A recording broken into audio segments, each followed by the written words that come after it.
It's as close to time travel as we're gonna get.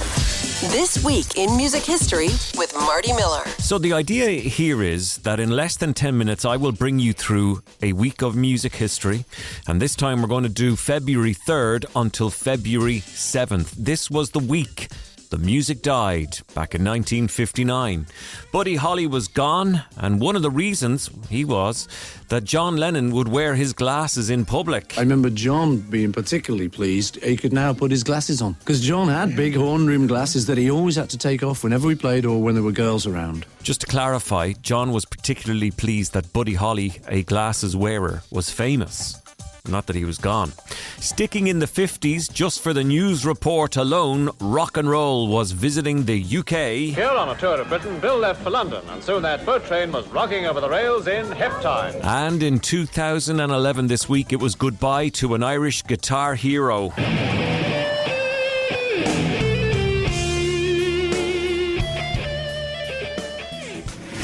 This week in music history. A week in less than 10 minutes. So we'll start with Buddy Holly in 1959, the day the music died. Well, that was this week, way back when. Buddy Holly, the Big Bopper, and Richie Valens, who was 17, died in a plane crash shortly after takeoff in Iowa. The pilot of the Beechcraft Bonanza plane was also killed in the crash.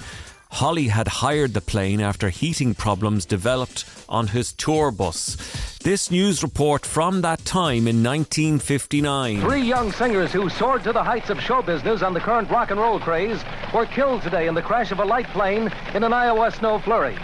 The singers were identified as Richie Valens, 17, Buddy Holly, 22, and J.P. Richardson, known professionally as the Big Bopper. And thoughts on Buddy Holly from a fan called Paul McCartney. The thing about Buddy was, whereas Elvis was this unattainable, gorgeous god, Buddy was the boy next door. And I remember John being particularly pleased he could now put his glasses on, because John had big horn-rimmed glasses that he always had to take off whenever we played or when there were girls around. John, of course, couldn't see a bloody thing. He was really very short-sighted. So he was very pleased when Buddy came around, because it actually put his horn rims on and it felt like a dude. In 2003 this week, the producer Phil Spector was arrested in his home in California on suspicion of shooting the actress Lana Clarkson.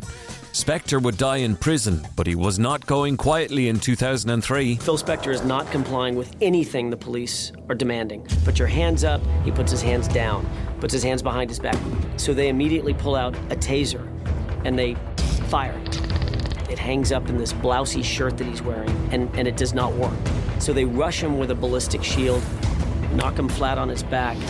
The other officers rush past the first 2 officers that knocked Phil Spector down, and that's the first time that law enforcement saw her body laying there. Zipping through a week in a matter of minutes. This week in music history, the podcast. 1977, Fleetwood Mac gave us the album Rumours. That sold quite a few copies, actually. We were 5 people. Stevie and I had been a couple for a long time. John and Christine McVie had been married.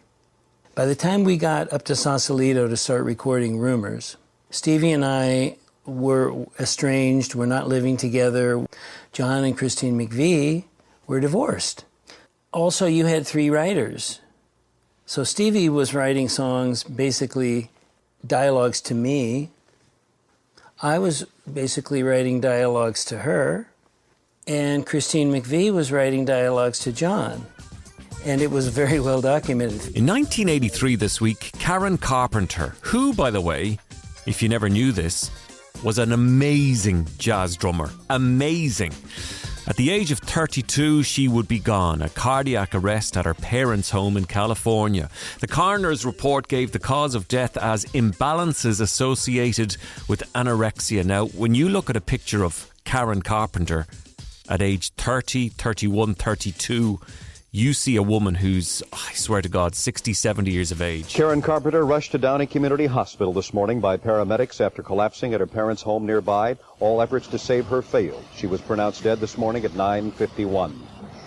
Carpenter was the victim of anorexia, a compulsion to diet which can lead to starvation.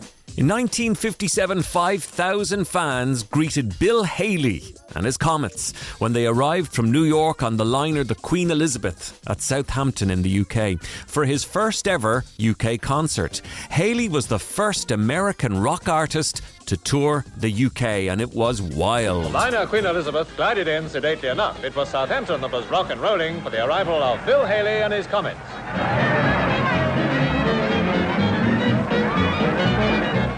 Here on a tour of Britain, Bill left for London, and soon that boat train was rocking over the rails in Hep time. At Waterloo, the king of rock and roll was welcomed by, well, just dig those happy cats and not a square in sight. This Week in Music History with Marty Miller. In 1971, Black Sabbath started recording what would be their third album, Master of Reality. Now, to make things a little different, guitarist Tony Iommi decided to change his guitar tuning and brought it down 3 semitones. Geezer Butler, well, he did the same thing with his bass guitar. The result was a darker sound, shall we say. And decades later, it would still prove hugely influential on bands like Smashing Pumpkins, Soundgarden, Nirvana, and there's also talk of them this year, Black Sabbath, getting the Freedom of the City for Birmingham.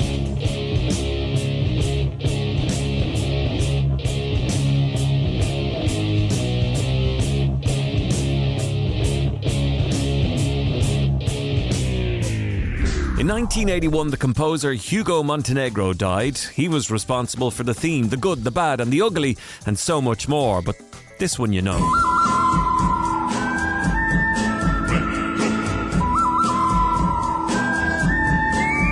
Another one gone, 2011 this time. Gary Moore, guitar hero. He died at the age of 58 in his sleep after a heart attack in Spain.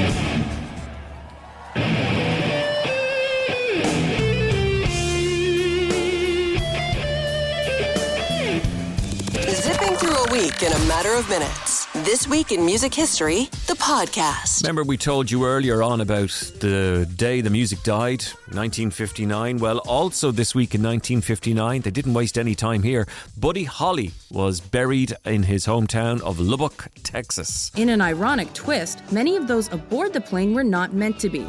As the Big Bopper had a cold, Holly's bass player Waylon Jennings gave him his spot. Valens won his seat in a coin toss with Holly's guitar player, Tommy Alsop.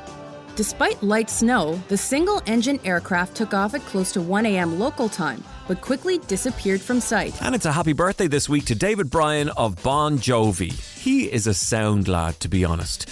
We were chatting once and he was telling me about the time where he met John Bon Jovi for the first time. Yeah, he was in a 10-piece band in Jersey, and I went to a high school that was in the next town over with his first cousin. And first cousin Butch, and Butch said, "Hey, my cousin's looking for a keyboard player." Oh yeah. And I got my equipment, went over to the bass player's house, Steve Peretti, I still remember him, and brought all my heavy shit. They had to help me carry it down the stairs to the basement, and got them to carry it down there, and that was it. Oh. That was the first day, and it's been going on since. And that is a look at This Week in Music History, the week of February 3rd until 7th. Thanks for listening. We'll do it all again next week. Same time, same bat channel. Zipping through a week in a matter of minutes. This Week in Music History, the podcast.